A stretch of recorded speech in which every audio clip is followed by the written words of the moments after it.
Ryan, are you tired of me asking about you winning with defense? Stop. I knew that was the first question you were going to ask. Yes, I'm okay with it. Where does maybe this defensive performance rank for you?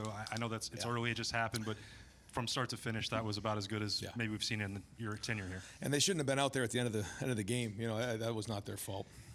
I thought first off the crowd was tremendous. You know, Gene brought it up. I brought it up. When the shoe's rocking like that, it's difference maker.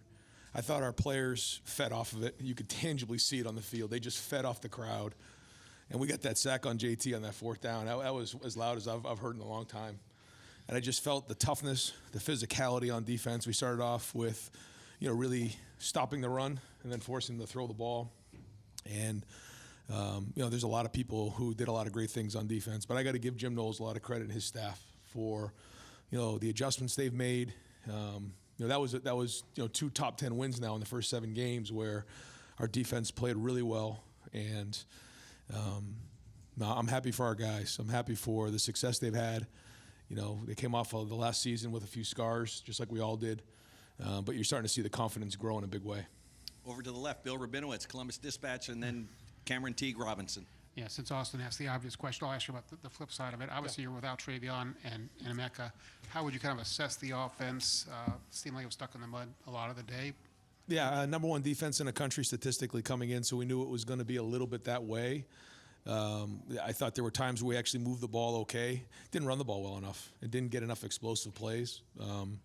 We certainly, you know, could use, you know, Trey and Emeka back, but, you know, we had enough to win. And, you know, we don't score there. We had a couple really nice plays designed for Devin, and he rolled the ankle there, and, you know, and so it was out for the game. So that kind of threw us off. But, you know, we still can't get in on those 2, you know, 3rd and 4th down plays. That would have been a huge difference maker. But, you know, overall, just, you know, not good enough. But I got to give Marvin Harrison so much credit. You know, to go for 11 catches for 162 and a touchdown when, you know, I would think most teams, the first thing they look at is how do I take away Marvin Harrison? And we targeted him 16 times. I think he was open on most 16 of those plays. And so, you know, he showed up in a big spot today again.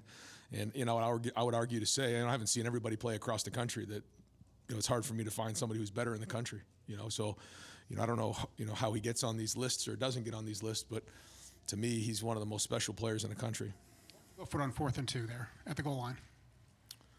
I just, you know, when you're on the 2-yard line like that, I mean, I just feel like we got to punch it in. And the way our defense was playing, if we were going to get stopped, I felt like that was 98 yards for them to go if you're playing the numbers on it. Plus, we got to get on the 2-yard line. I mean, there's no excuse for that. That's our expectation. 10 first downs for Marvin Harrison, too. Over to the right here, Dylan Davis. Is that right? Gazette. Yes. It was the same last year, too. 2 years ago. Wow. Kyle is now 1 on the road at Notre Dame, and he gets another top 10 win here at home. Over here. To your right. Gets another top 10 win at home here. I guess, how are you just seeing him grow up in front of your eyes in moments like this where obviously, you know, wins are wins, but moments like these kind of, you know, have added significance? You know, he took care of the ball. You know, there was the 1 sack fumble that was returned for a touchdown. So, you know, if it wasn't a hold there, you know, that would have been a whole different game. So we got to get rid of that stuff. It was a hold. I think that's why he double clutched it, but still. There were some really good things. He kept battling in there and, you know, did enough for us to win. But I know we're going to watch this film, and there's still going to be things that we need to grow on and then things that we did well that we got to enhance. And, you know, we'll watch the film, and on Tuesday I'll have a better assessment of that to figure out if he graded out a champion or not. But, you know, I know we left a lot of plays on the field today on offense, and we didn't execute well enough in certain areas. Now, again, number 1 defense in the country, so you have to. It's all relative, so we'll look at it. And it was good enough to win, but certainly our defense put us in a great situation on offense to win. Far left, Cameron Teague Robinson, The Athletic, and then Max Olson. Ryan, coming into this game, you talked about Penn State's ability to just hold the ball, time and possession, and they methodically move down the field. They're 1 for 16 on 3rd down today. What does that say about this defense that they don't give up big plays and they get off the field on 3rd down? Yeah, we did. I mean, 1 for 16 is just tremendous, and then 1 for 3 on 3rd down. So I guess it's 2 of 19 for 3rd and 4th downs. Unbelievable job. You know, I think that was the combination of the rush and the coverage. I thought Jermaine Matthews played a big time game for a freshman, having to step up without having Denzel in there. That was big. I'll forget some guys because there was just a lot of great play on defense. But you know, if we can play like this, then that's championship level defense. And if we can keep growing as a team, then you know we'll be tough to beat here down the road. Over to the right, Clay Hall, WSYX. I know it's 1-0 every Saturday is a goal, and it's a huge win. But in this era where you're always trying to angle for later on, it's a huge leg up in a lot of ways in the East. And Penn State had a win over Iowa. I mean, maybe that's not your thought today, but it could be down the road. Well, again, you know, I'm sure there's a couple teams out there, maybe not, that have 2 top 10 victories right now on their resume. And I think the most encouraging thing, although it's like this back and forth, is, you know, we come out of this game thinking that, you know, we probably should have won the game by a few touchdowns at least. So I'm going to wait for that tomorrow. I'm going to enjoy this because it is, you know, you have to find these moments to enjoy because this is a top 10 win. And if you said, you know, you're going to beat Penn State today 20-12, you know, where do I sign up? You know, this is a good team coming in here, well coached. James does a great job. Manny does a great job on defense. You know, Mike, as we know, does a great job on offense. And, you know, they have good players, you know, NFL players all over the field. So, you know, like you said, the goal is to be 1-0.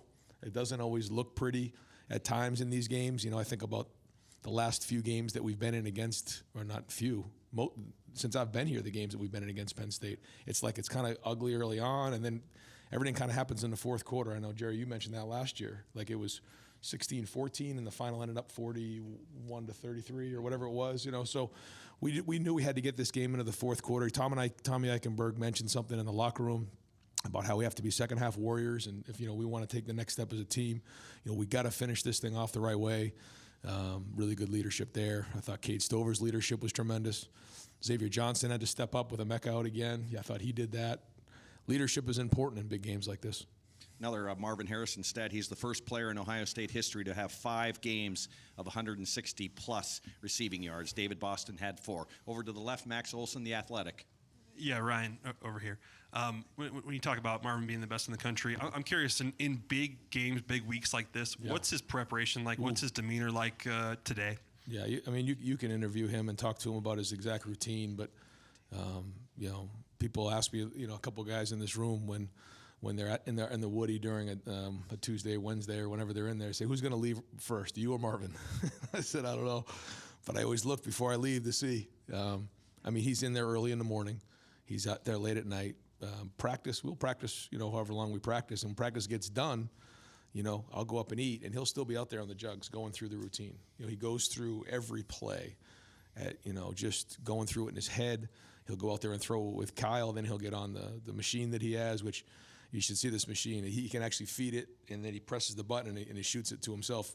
Coach Mick made a rule that he has to bring somebody with him now, though. He can't just go on his own.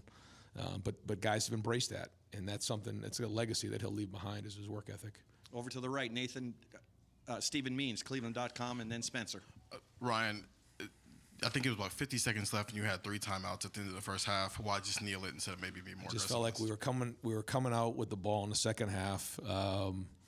I just felt at that time we'll just regroup at halftime. I didn't want anything crazy to happen. You know, the fumble return for a touchdown was in the back of my mind. I just didn't want. I thought the defense was playing well. I just didn't want to take any chances. You know, it was conservative on my end. I agree, but the number one goal, as we talk about, is to be 1-0. You know, this is a top 10 game, and at that moment, I felt like the right thing to do was take a knee. It was on the 18-yard line. If it was on the 30-something, maybe I probably could have run it there and just see if you pop a run. Yeah, I mean, if I did it again, maybe you consider that. But at that time, I felt like it was, let's get into halftime. Let's figure out what's going on. We got the ball in the second half, and let's go from there. Over to the left, Nathan Baird, Cleveland.com. First off, do you have any sense yet how long Denzel might be out? Yeah, it was close this week. So we're hopeful to get him back for practice next week. And if he has a full week of practice, he'll be ready to go. I guess at the risk of being uncouth, is this kind of why you guys went out and threw a bunch of money at Jim Knowles to bring him here to coordinate this defense to win championship-level games in this way? Well, the expectation at Ohio State is to be the best in the country. And, our defense, I think, has a chance to do that. And when Jim got here, I know that was what he wanted to do. And he's done a great job of installing his defense, and especially in the first year. But now, he's really got a feel for the conference, I think. He's taken the next step with our personnel. And the guys are playing with confidence. And I think he does a tremendous job of giving them enough information that they need, but not overloading them and allowing them to play fast and confident. That was the most confident and energetic group that I've been around probably since 19 out there on the field today. When the crowd was into it, the whole group was just, they had that look in their eye and they were getting the crowd involved. And a couple times I'm like, guys, they're about to snap the ball. Let's go, get going. But I love that. That's the confidence that is building week in and week out. Got time for just a few more over here to the right. Spencer Holbrook, Letterman Row. Ryan, I guess in that same vein, how much does this defense allow you to change the calculus in the way you're calling offense? I know that in past years, maybe, I don't want to speak for you, but you might have gone for a touchdown at the end of the first half. You might have kicked a field goal to extend it to 7. What has changed about you with this defense being as good as it is right now? I just think in a game like this in particular, you have to do whatever you can to win the game. And if you feel like your defense can flat out win you a game, then you have to make sure that you're doing your part. You can't be selfish in that moment as much as you'd love to just push the pedal to the metal. The goal is to win the game. Sometimes we forget about that. Now, there's other times where you want to find out where your offense is and challenge yourself and grow and build and put them in situations to grow. I just felt like today watching the game that our defense was in control of the game, and if we could get a couple drives together and punch it in and control the clock, it certainly had a lot to do with the defense, but we did have the ball for almost 35 minutes in the game, and that was well done. I just think that we could have been a little bit more explosive, and certainly not finishing that drive hurt us, and made it a closer game than it should have been. But in whatever the game is, the goal is to win the game, and the more confidence we have in our defense, that allows us to play a couple different ways. Third row left, Pat Murphy, 24/7 Sports. Ryan Cade had a few big catches today. He's done that the last few weeks for you guys. I know Marvin gets a lot of the talk offensively, but what does he give you guys when he's out there making plays like that? Yeah, probably one of the most valuable guys on our offense. Certainly Marvin is Marvin, but after that, Cade's right there. We got a couple guys in there that, Cade does so much of the dirty work. He's such a great leader. He's such a tough player, and he's become a really good receiver. 4 catches for 70 yards, some big-time plays. And so we got to keep finding ways to get him the ball. We got to keep finding ways to be creative, to do that for him. He deserves that. Probably could have done a better job as a staff doing that for him today. And we got to keep finding ways to be explosive in the run game. We got to do that. If we want to take the next step as a team, we have to be able to figure that part of it out. Had a couple ideas with Devin. Losing him hurt us because I thought maybe in the fourth quarter, if we needed to do in a 4-minute drill, we could utilize some of those things. We didn't have it. We looked a little out of sync. So we got to make sure that we have a plan for that as well. So got to figure that out and hopefully get these guys healthy. But yeah, Cade's a big part of all of that. Right here in the front row, Tim May on 3, and then Adam Rittenberg. There you go. Ryan, I was going to ask you what does it say about the toughness of your team, but I didn't want to get you going again. JT Tuimoloau in Penn State, and then, of course, Josh Proctor today also.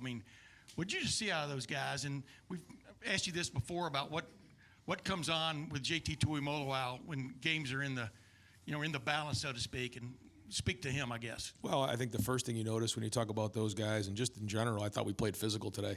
There was a point where we were running the ball too on offense where we were being physical. We were knocking them back. Matt was did some good things, not enough at the end, but early on. But the defense in particular, JT and Josh, I thought they were physical. It was more than just them. Just overall played fast, strong, violent. But JT, I feel like for him when he gets into those moments where, it's a passing situation and he bumps out a little bit more and his bucket's a little bit higher, like here we go, because now, he knows what's coming. And, he can get himself, those special players can do that. They turn themselves up just a little bit more in those big clutch spots. He did again today. Over to the left, Dan Hope, 11 Warriors. That'll be the last one from that side. Ryan, what went into the decision not to use Dallin at all today, and could Travion have played if you had needed him? Travion, no, he ended up being unavailable. It was as close as we could to the game to decide whether he could go or not. We're again hopeful to get him back next week. I feel like he is close. But to check with Tony and, going into the game said, if Trey's not available, where do you think we'll go? And, we felt like if Dallin was available, that we would consider using him. Tony felt like those were the two best guys to go with at the time, and I trust him. He's the running backs coach. We'll reevaluate it this week and see if that was the right thing to do. And final question, Adam Rittenberg, ESPN. Hey, Ryan, right here. 7 games in, you have some evidence of who you guys are. Yeah. I mean, what is the personality, and maybe how is it different from other teams you've coached here at Ohio State? Yeah, no, you're right. I think the first thing is just an experienced group of guys that has been through the fire before. We've always been talented, but sometimes we've been young and inexperienced. You think about, 19, 20, 21. I mean, really talented players. I mean, NFL players, guys who, are first rounders, but young. And sometimes playing against guys who are 21, 22, 23 years old in the COVID years, sometimes more than that. And this year's team is not only more veteran, but the third-year guys, those guys have played a lot of football. You think about JT and Jack and Tyleek and, Mecca and Marvin. Those are all third-year guys, but they've played a lot of football here. So the combination of experience and I think, age and maturity is probably the biggest thing. Style of game, style of play, I would say, our defense is really strong right now. We have a big-time playmaker in Marvin. We have a super dynamic tight end who's, doing a lot for us in both ways. A quarterback who's growing. I think the biggest part of that is, hopefully getting, some of these guys healthy and continue to build the passing game a little bit more and the running game to be more explosive. If we can take that next step, we have a chance to be really good and reach our goals. All right, Coach, thank you very much for your time.